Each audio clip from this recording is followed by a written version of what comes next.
영상 보시기 전에 구독과 좋아요 그리고 알람 설정까지 꼭 부탁드리겠습니다. 저에게 큰 힘이 됩니다. 감사합니다. 현재 미중 무역전쟁과 관련하여 핫하게 떠오르는 키워드가 있죠. 바로 히토류입니다. 미국이 중국의 화웨이를 거래 제한 기업 리스트에 등재시키면서 미국 기업과의 거래를 막았습니다. 그러자 중국은 히토류 수출 제한 카드를 만지작거리기 시작합니다. 화웨이 제재 조치가 발표된 직후 시진핑 국가주석이 히토류 생산기지를 전격 방문한 것을 통해서 중국이 히토류 카드를 염두에 두고 있음을 예상할 수가 있겠죠. 그렇다면 뜨거운 핫 이슈인 이 히토류는 무엇이며 어떤 용도로 쓰이는 광물일까요? 그리고 이것이 지금 이슈가 되는 이유가 무엇이며 미중 무역전쟁에서 어떤 영향을 주게 될까요? 짭지식TV에서 간단히 히토류 관련 이슈를 짚어드리겠습니다.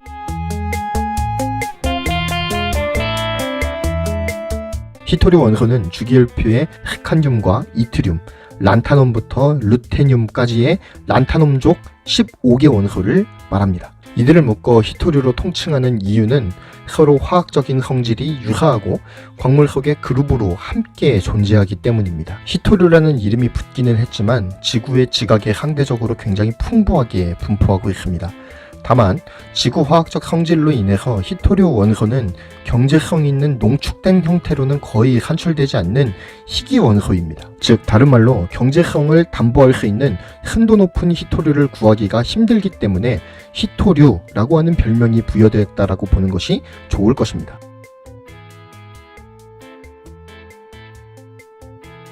(1948년까지는) 인도와 브라질의 모래광산이 히토류의 주요 생산지였습니다.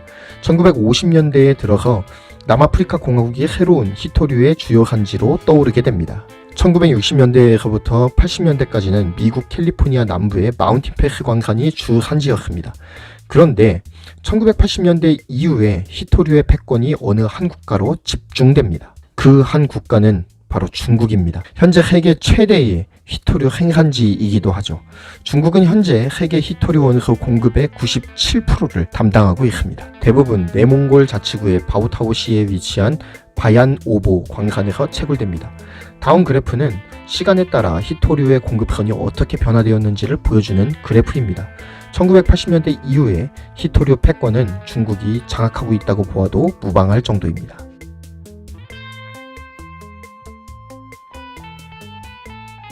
히토류가 주목받는 이유는 독특한 화학적, 전기적, 자성적, 발광적 특징과 함께 탁월한 방사선 차폐 효과를 가지고 있기 때문입니다. 광섬유 제조에 쓰이는 가돌리늄이나 어뷸은 미량만 첨가해도 빛의 손실이 일반 광섬유의 1%까지 낮아집니다. 터뷸을 사용한 합금은 열을 가하면 자성을 잃고 냉각시키면 자성을 회복합니다. 이러한 특성을 이용해서 정보 기록용 MD나 광자기 디스크를 만드는 데 사용합니다. 이 밖에도 스마트폰, 하이브리드카, 고화질 TV, 태양광 발전, 항공우주산업 등 첨단 산업에서 히토류는 필수품이 되었습니다. 첨단 산업을 주요 산업으로 삼는 우리 대한민국에게도 히토류는 매우 중요한 자원임에 틀림이 없습니다. 히토류는 채굴과 정령 과정에서 엄청난 환경오염의 위험을 안고 있는 광물입니다.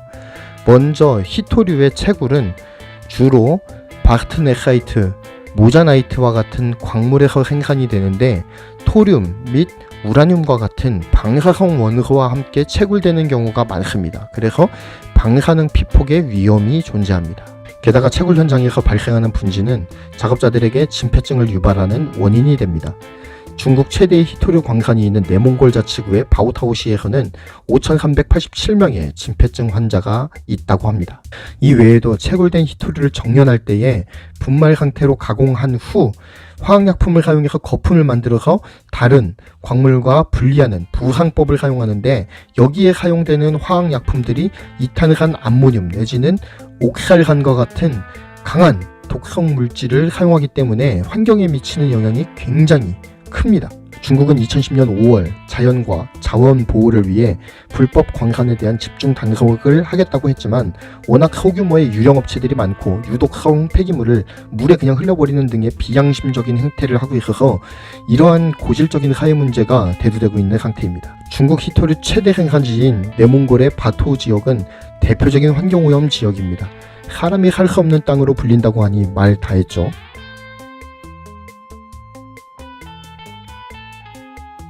중국은 세계 히토류 생산의 97%를 차지하고 있습니다. 물론 미국도 히토류 광산을 보유하고 있지만 환경오염 이슈로 인해서 폐광한 지 오래입니다. 미국은 히토류 흡입량의 70% 이상을 중국에게 의존하고 있습니다. 미국은 세계 최고의 히토류 소비국이기도 합니다. 아이러니하게도 선진국들이 환경 이슈로 히토류 생산을 중국에게 위탁한 것이 중국에겐 히토류 패권을 쥐게 했습니다. 자연히 중국은 히토류를 가지고 세계의 첨단 산업을 좌지우지할 수 있을 만한 패권을 가지게 되었습니다. 실제로 중국은 일본과 다오이다오, 일본명 센카쿠 열도를 놓고 영토를 분쟁을 했는데 이때 히토류를 무기로 삼아서 재미를 본 전력이 있습니다. 일본은 속수무책으로 당할 수밖에 없었죠. 이후 일본은 히토류를 대체할 수 있는 기술을 개발하고 히토류 공급망을 다변화했습니다. 그 승리의 기억을 발판 삼아 중국은 미국과의 무역전쟁에서도 히토류 카드를 꺼내드는 것을 심도 있게 고려 중입니다. 화웨이까지 존폐 위기에 몰리는 상황에서 중국이 내밀 수 있는 가장 효과적인 카드 중 하나이기도 하죠.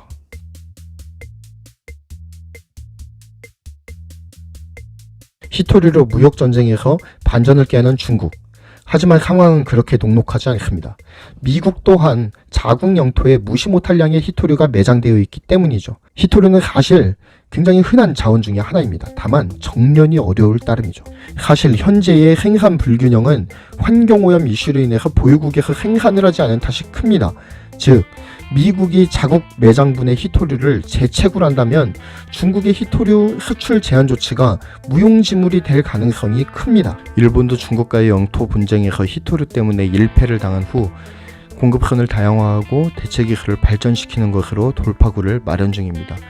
미국도 자체 광산 개발과 신규 광산 개척 그리고 공급선 다양화를 통해 대응한다면 중국이 얻을 수 있는 이익은 단기적인 것에 그칠 수도 있습니다. 히토류 광물은 첨단 산업에 있어서 없어서는 안 될 필수 광물입니다.